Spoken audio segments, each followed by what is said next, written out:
A0, ¿verdad? A0, ya vimos la vez pasada que el carbono 14, porque esto es la vida media del carbono 14, se encuentra en la atmósfera y que cuando las plantas no respiran, absorben CO2 y en ese CO2 que absorben, no todo es carbono 12, ya, sino que las plantas absorben CO2, pero no todo este carbono es carbono 12, sino que hay carbono 12. Ya, entonces, inicialmente cuando la planta está viva, tiene una cantidad de carbono 14, ya, y eso hace que emita radiaciones o que se vaya desintegrando con esta velocidad, 15 desintegraciones por minuto. Pero al momento en que la planta se muere, ¿qué pasa?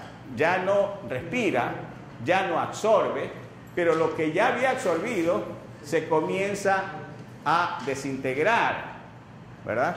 Y va disminuyendo entonces la cantidad de carbono 14.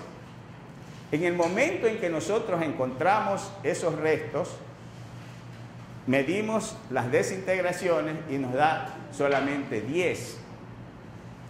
¿Por qué? Porque ya no está viva la planta, ya dejó de absorber, entonces ya tiene menos carbono 14.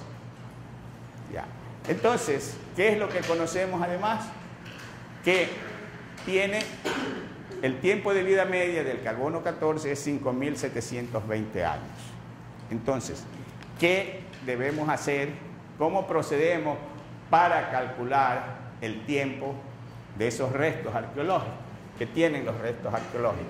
Entonces, conocemos esto, conocemos la concentración inicial, en este caso, que vemos que puede ser dada en desintegraciones, porque es proporcional, ¿verdad? Mayor peso, mayor cantidad de desintegración. Entonces, conocemos A0, A, nos están preguntando T. ¿Qué nos falta conocer? K. Pero K la podemos calcular mediante esta expresión, ¿verdad? Y aquí conocemos el tiempo de vida media, entonces primero procedemos a calcular K. Ya conocido K, entonces aplicamos esta ecuación. ¿Correcto? Aquí, ¿qué quería hacer conversión? No habría necesidad, porque se cancela.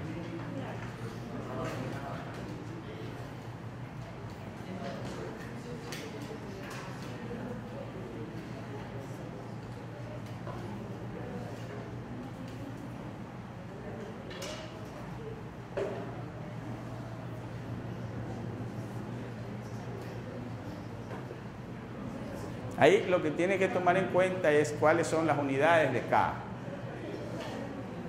Nada más. ¿Eso qué es? Años menos 1 sería, ¿no? O 1 sobre años. Bien.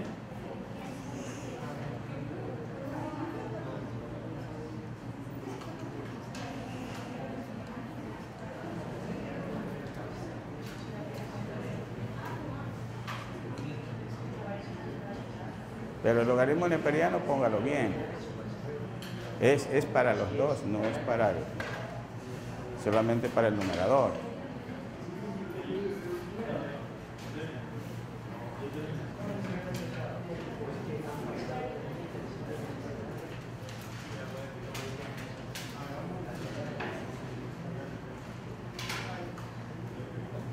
A ver, ¿quién les dio esa respuesta? ¿A quiénes les dio esa respuesta?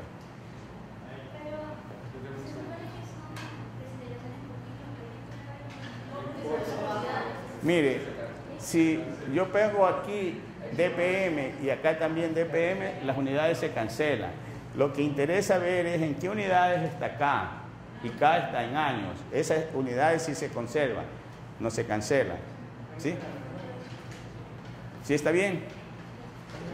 Ya, entonces, ¿qué hacemos? ¿Le damos el punto? Sí. Ya. Bueno, ustedes ven que no hay mayor problema en aplicar esta ecuación. Lo importante no es el cálculo matemático aquí, porque ven que no hay mayor dificultad en esto. Lo que hay problemas que tienen que ver con sustancias orgánicas que tienen carbono, ya entendemos por qué es eso. En el caso, hay otros casos en que no se puede aplicar directamente esta expresión porque se trata de materiales que no tienen sustancias orgánicas, entonces el método no es con el carbono 14, sino que se tiene que ver en el caso de que se trabaje con la edad, el tiempo de vida media del uranio. Entonces, uno de los problemas por los cuales se había prohibido la construcción de más reactores, ¿no? Prohibición que parece que ha sido levantada un poco por los conflictos que hay en el Medio Oriente que amenazan la provisión de petróleo. Entonces cada país quiere ser independiente del petróleo y quiere tener su propia fuente de energía, en este caso la energía nuclear. Pero el problema sigue siendo la cantidad de desechos que se produce. Vamos a ver algo de esto. Ya. Vamos a ver. Cuando hay un reactor nuclear, siempre se van a producir tres tipos de desechos, que pueden ser líquidos, sólidos y gaseosos. Ya. Entonces, el control de estos desechos es el mayor problema que tienen los reactores, ¿no? Entonces, hay desechos radiactivos que tienen poco tiempo de duración, es decir, el tiempo de vida media es bajo. Hay otros que son muy largos. Entonces, esto es lo que hace más conveniente el uso de la fusión nuclear en lugar de la fisión nuclear, pues los desechos que se producen en la fusión son considerablemente menos durables en el tiempo que los gaseosos, que los que se producen en la fisión. Ya. Entonces, veamos esto. Dice, los residuos líquidos y gaseosos son generalmente de mediana intensidad y de mediana o baja vida media. En las plantas nucleoeléctricas provienen los primeros de los drenajes del equipo y del piso, mezclados con detergentes y agua. Los gaseosos generalmente acompañan el vapor de agua y se separan de él mediante un condensador.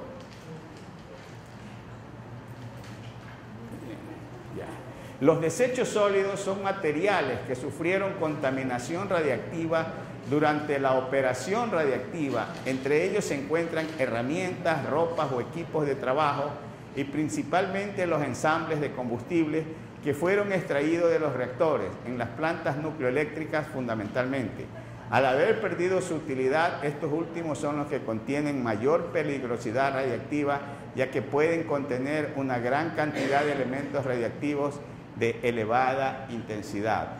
Cuando se trabaja en un laboratorio y se maneja radioisótopos, generalmente uno se cambia de ropa 3 veces. O sea, llega al edificio principal donde está el reactor ya con su propia ropa. Ya, después hay un cambio de ropa que le cambian hasta los zapatos, ¿no? Y le ponen otra ropa. Y va por los pasillos y todo esto, hasta que llega al laboratorio. Ya, en el laboratorio generalmente hay materiales y hay maneras de manipular, ¿no? Es decir, con guantes. Entonces son unas cámaras donde uno introduce las manos y ve desde afuera, pero está manipulando por dentro. ¿Ya? Y inmediatamente desde que entra al edificio le ponen su contador Geiger, ¿ya? Que es como una pluma que le ponen en el mandil, porque tiene mandil, guantes y gorra, ya, para evitar cualquier contaminación innecesaria. Entonces, con ese contador Geiger es lo que entra, le hacen la lectura y entra a trabajar al laboratorio, donde generalmente se permanece 4 horas hasta hora de almuerzo, y después, cuando va a almorzar, lo hace ahí mismo, ahí adentro, y a veces afuera en un comedor, pero siempre protegido, ¿no? Ya después de almuerzo otra vez va al laboratorio, otra vez se pone la otra ropa y continúa trabajando. Ya cuando sale del edificio es que ahí le vuelven a hacer la lectura del contador, ¿no? Y si tiene mucha radiación, si ha recibido mucha radiación, entonces lo someten a un tratamiento, a un baño ahí mismo, ¿ya?, de sustancias que le liberan de esa radiactividad. ¿Ya? Entonces, una persona no puede estar sometida mucho tiempo a la radiación. A ver, perdón, no le oigo. No, aquí en la Politécnica se trabaja con isótopos radiactivos en la Facultad de Mecánica para hacer radiografías en los metales, ¿verdad? O sea, para ver el interior de los metales, para analizar las soldaduras, ¿no? Y analizar si dentro de los metales hay espacios huecos, por ejemplo. Ya, para eso es lo que hay, pero no hay un reactor, ni hay un laboratorio. Hay solamente, como en un hospital, hay lo que se llama la bomba de cobalto, que está en el equipo de rayos X, y nada más. Pero el reactor más cercano está en Bogotá, en Colombia, que ha estado detenido mucho tiempo y que ya lo van a hacer andar nuevamente. Y como vimos anteriormente en Argentina, fue que desde el año 56 más o menos se comenzó a trabajar en construcciones de reactores que han servido de prototipos para la construcción de otros reactores. O sea, Argentina fue el primer país latino que tuvo reactores nucleares. Hay reactores nucleares que son de potencia cero, que se llama, que no es para producir energía, sino solamente para producción de radioisótopos que se aplican en medicina, pero no para producir energía ni para producir materiales para armas nucleares. Bueno, no sé si tiene otra pregunta. A ver, la siguiente. Ya. A ver, los líquidos son recogidos con cuidado, filtrados mediante filtros de resinas e intercambio iónico, y pueden ser descargados al exterior previa revisión de la peligrosidad tóxica. Los gaseosos se extraen del condensador y se llevan a un equipo donde se espera que decaiga su actividad hasta que puedan ser diluidos y arrojados al exterior, previa verificación de la peligrosidad. Ya. Los desechos sólidos de baja intensidad se colocan en recipientes de acero mezclados con resinas en Laguna Verde. Así se almacenan en depósitos protegidos hasta que decaiga su actividad. Actualmente se piensa que el mejor sitio para los desechos radiactivos es bajo tierra, en los océanos o en el espacio. Estas son algunas postulaciones que se han hecho. A ver, ¿dónde es mejor? Y se ha dicho, bueno, los mandamos con dirección al Sol. Esa idea fue descartada porque después nos cae nuevamente, ¿no? Y en los océanos también algunos encuentran que no es recomendable, porque si algo pasa, un sismo debajo del océano, ya, entonces eso puede romperse y puede contaminarse todo el océano. Entonces, yo hasta aquí no encuentro un sitio que sea recomendable para eso. Se encontró un sitio en unas montañas de Canadá donde había registros de que no había habido movimiento sísmico por miles de años. ¿No? Es decir, se había estudiado ese sitio, pero lógicamente los canadienses se opusieron a que se llevara allá, y ahora es un problema a nivel mundial.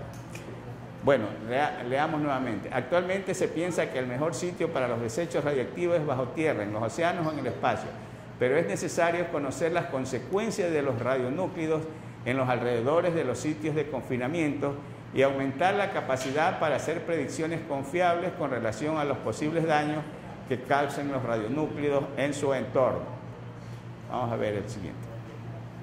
Los modelos matemáticos con que se cuenta son insuficientes para explicar el comportamiento de los residuos radiactivos a largo plazo y la cuantificación de los daños que puedan causar en su entorno. Hace comprender si la cantidad de radiación y de energía calorífica que liberan los residuos almacenados pueden afectar geoquímica local como la mineralogía del suelo y la composición de los materiales solubles en el agua subterránea. La necesidad de poder hacer predicciones más confiables para el futuro obliga a buscar otras maneras de manejar los residuos radiactivos y de tener mejores mecanismos de acceso y de observación de los depósitos que se utilicen para que sea posible conocer y controlar mejor los riesgos y sus consecuencias. También es necesario tener los conocimientos confiables, y parece que está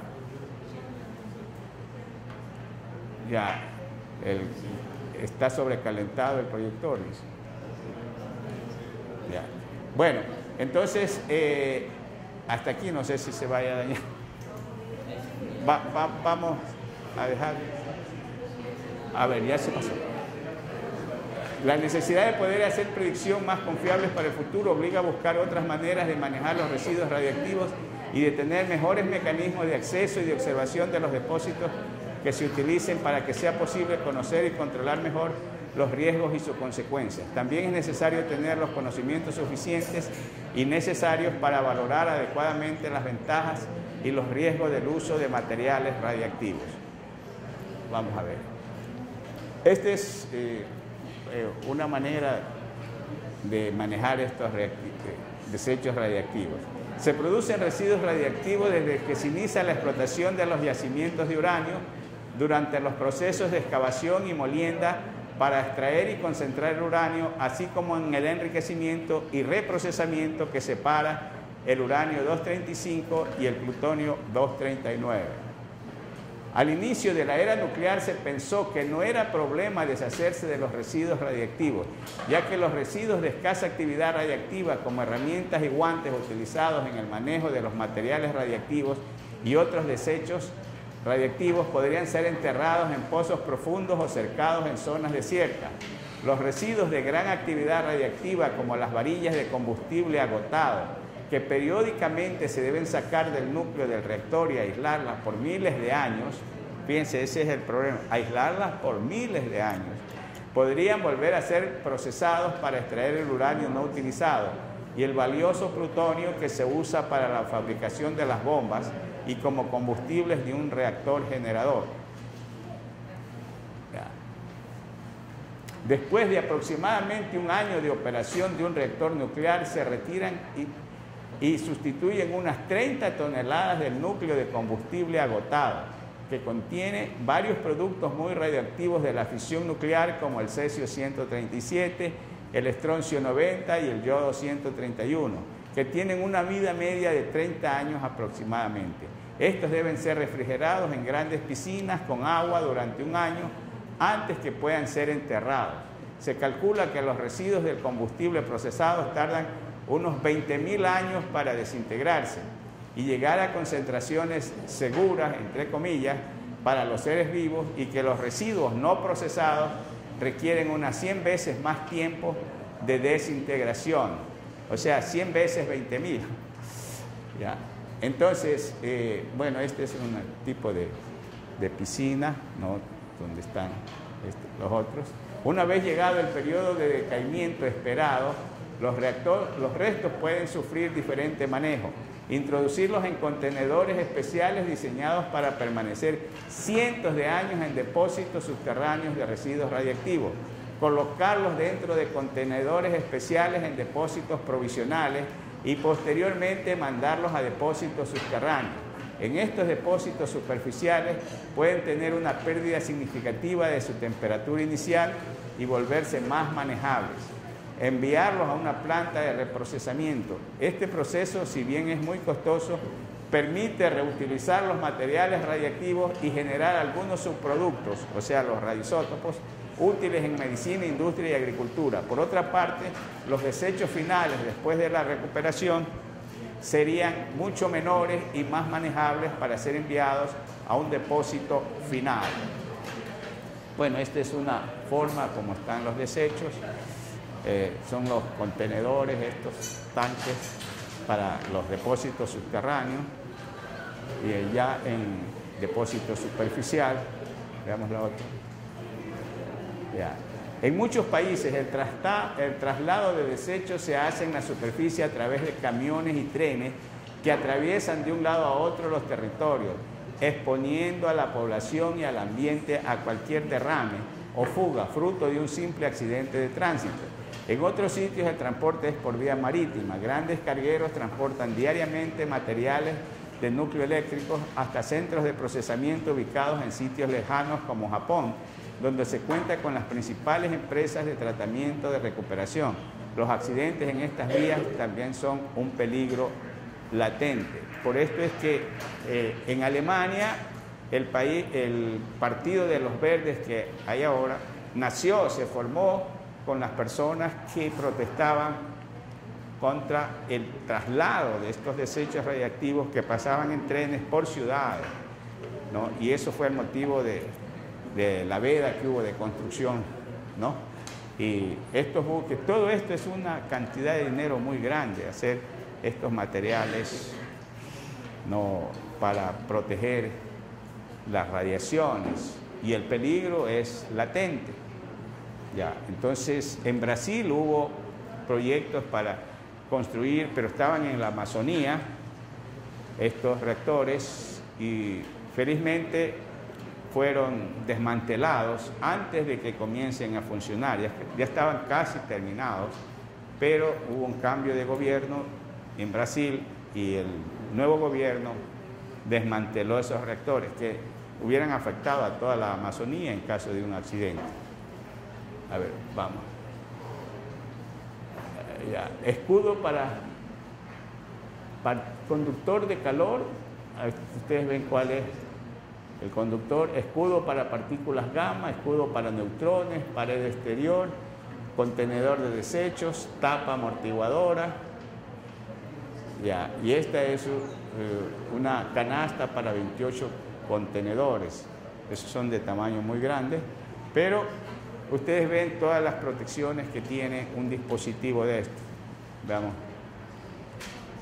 Ya. Y cuando llegan a un puerto, lógicamente que se toman todas las medidas ahora contra los grupos ecologistas que a veces se ponen en las calles para no dejar pasar los vehículos, en las carreteras o en lanchas cuando van a ser transportados por vía marítima. Cuentas, no, o sea, de las radiaciones, o sea, para que salga en cantidades, en números grandes, porque esas son cantidades pequeñas, ya. Y lo importante aquí es cómo está constituido ¿no? Aquí esta es una ventana por donde entra la radiación, por acá no entra la radiación, ya. Y ustedes ven que aquí hay un cátodo, que es el recipiente, y el ánodo que está dentro. Y aquí hay argón gas. ¿Cómo funciona esto? La radiación ioniza el gas. Inicialmente, si el gas está en forma molecular, no hay paso de corriente entre ánodo y cátodo. Pero en el caso de que haya iones, ¿no?, los iones se forman es cuando la radiación ioniza el gas que está aquí adentro. Y entonces sí hay conducción de corriente.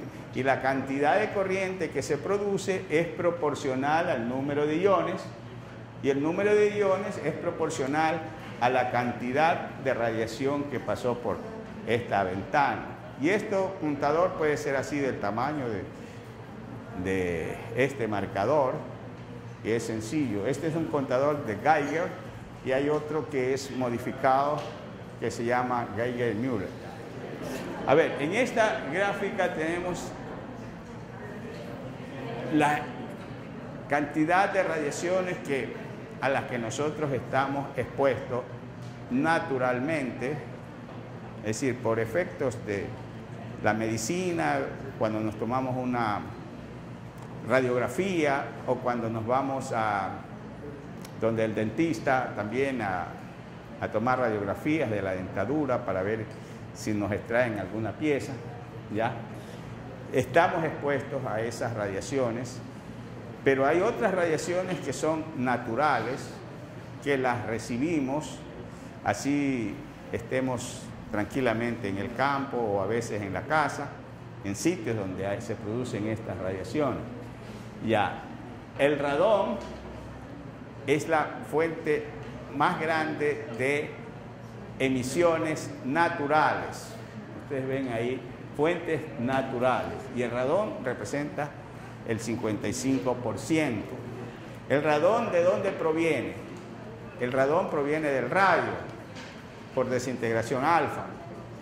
Ya, el radio es sólido y está enterrado, muchas veces está bajo tierra, pero el radón que está produciendo ese radio es gaseoso y ese viene a la superficie.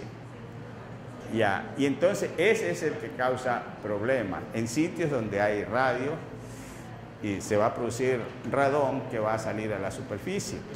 Entonces, en estos sitios aconsejan tener un medidor de estas radiaciones en cada casa. ¿Ya? ¿Por qué? Porque es grande la radiación. ¿Ya? Hay otras que están, digamos, en rocas que puede ser que sean del radón o que sean de otros gases radiactivos, ¿no? Que están en el suelo, y eso representa el 8%. ¿Sí? En millirem serán 28. Ustedes ven una cantidad pequeña comparada con esta que es 200.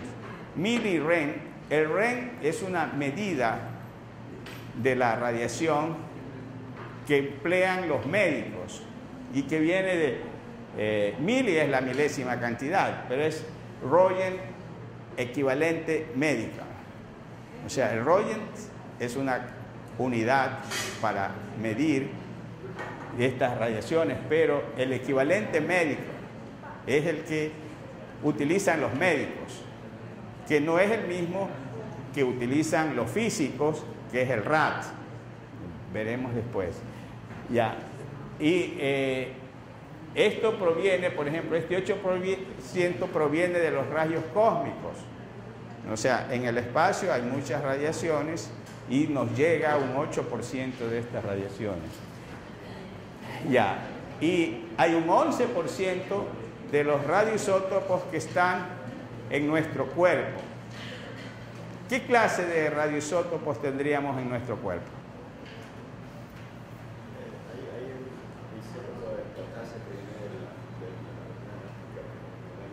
Ya, puede ser. Pero el que acabamos de ver, el carbono. Todos nosotros tenemos carbono en nuestro cuerpo y por lo tanto tenemos carbono 14, y en base de eso es que se determina la antigüedad de restos arqueológicos de personas, ¿verdad? O sea, tenemos carbono. Todos tenemos agua. Y si tenemos agua, tenemos hidrógeno. Y si tenemos hidrógeno, tenemos los isótopos del hidrógeno, que son deuterio y tritio. Entonces, nosotros tenemos ya un 11% de radioisótopos en nuestro cuerpo. Esos son los principales, ¿no? El carbono y el hidrógeno, que tiene los isótopos. Ya. El 11% lo percibimos por radiografías que nos tomamos, son los rayos X. Ya. Hay un 4% de la medicina nuclear. Esta es la que más se aplica, es en casos de tratamientos de cáncer, ¿verdad? Y hay otro por ciento, que es un 3%, de al consumir ciertos productos que nosotros no sabemos qué radioisótopos pueden tener. Muchos de esos pueden ser hasta cosméticos, ya, pero que son en una cantidad mucho menor. ¿verdad? Pero naturalmente nosotros los que más debe preocuparnos son estos.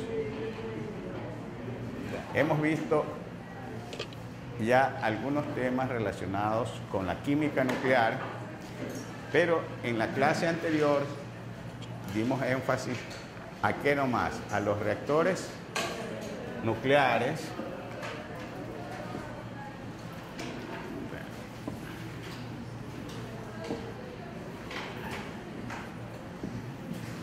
vimos cómo está constituido un reactor, vimos también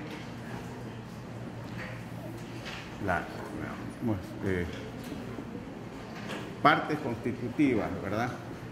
Partes constitutivas del reactor. Hay reactores que son para producción de energía,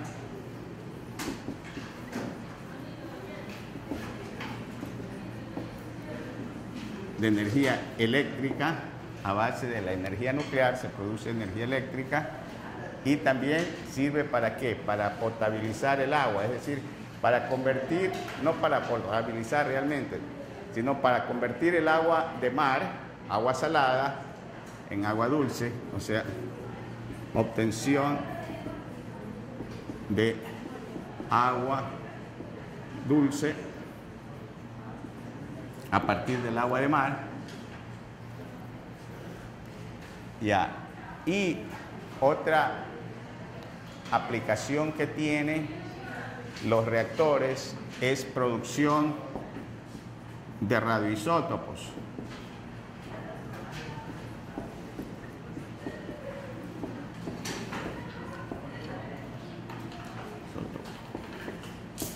Los radioisótopos que se usan en medicina, por ejemplo, para la toma de radiografías, que casi todos hemos sido sometidos a este proceso, se usa isótopos de cobalto, también para radiaciones, para la cura del cáncer, radiaciones en general para tratamientos de cáncer. O sea que esta es una parte muy importante que lo veremos más en detalle después, porque en la industria se usa también para tomar radiografías de metales, ver cómo están las soldaduras, y eso es importante, por ejemplo, en la construcción de aviones, en construcción de barcos, que las placas que están soldadas estén bien soldadas, y para eso se hace radiografía de las planchas, y también a ver si tienen defectos de fabricación. Ya también se aplica en agricultura como trazadores. Entonces esto es algo muy importante, lo veremos más en detalle después. ¿Qué más vimos ayer, a más de los reactores? Las energías, las energías de enlace. Estas energías de enlace, vimos también cómo se calculan las energías de enlace.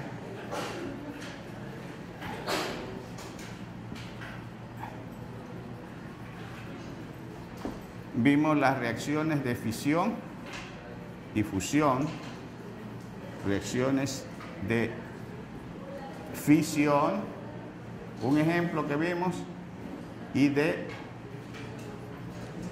fusión. Las reacciones de fisión pusimos de ejemplo. Fisión quiere decir división. Las reacciones que se producen cuando el uranio es impactado por un neutrón y luego se produce, por ejemplo, criptón, bario y neutrones, y puede dar lugar a reacciones en cadena, ¿verdad? Vimos lo que son los factores de reproducción, A ver, ¿cuáles eran esos factores de reproducción? F que sea mayor a 1, F igual a 1 y F menor que 1. En el caso de que el factor de reproducción es mayor a 1, es la masa supercrítica que puede dar lugar a una reacción en cadena que ya no se la puede controlar, ¿sí? Ya no se puede detener. En F igual 1, por cada neutrón que choca se va a producir otro neutrón que es útil para otro choque. La reacción se puede sostener y vimos cómo es que se controla la reacción a través de la temperatura. Cuando sube la temperatura se introduce ¿qué? Más uranio, y cuando baja la cuando se introduce cuando baja la temperatura y se suben el combustible de uranio cuando aumenta la temperatura. Bien, entonces hay distintos tipos de reactores. Veamos los reactores que tenemos. Ya, aquí vemos el reactor y vamos a ver a continuación la descripción del reactor que estamos viendo y cómo está constituido, ¿no? El uranio que tiene es generalmente uranio enriquecido. El uranio es enriquecido cuando tiene el mineral que se saca generalmente de la tierra que está ahí, tiene poco uranio 235, pero se puede enriquecer, que es el que sirve para los reactores, y tiene que tener más de 20%. Y esa tecnología para enriquecer el uranio es la que pocos países conocen y que la guardan con mucho celo para que otros países no la tengan por el temor a las armas nucleares. Ya, el tanque, el recipiente o vasija donde va introducido el mineral está generalmente lleno de agua, que puede ser, como dice aquí, agua mineral, o sea, puede haber agua dura también, que sirve ¿para qué? Para disminuir, como un moderador de la reacción, porque sirve para disminuir la velocidad de los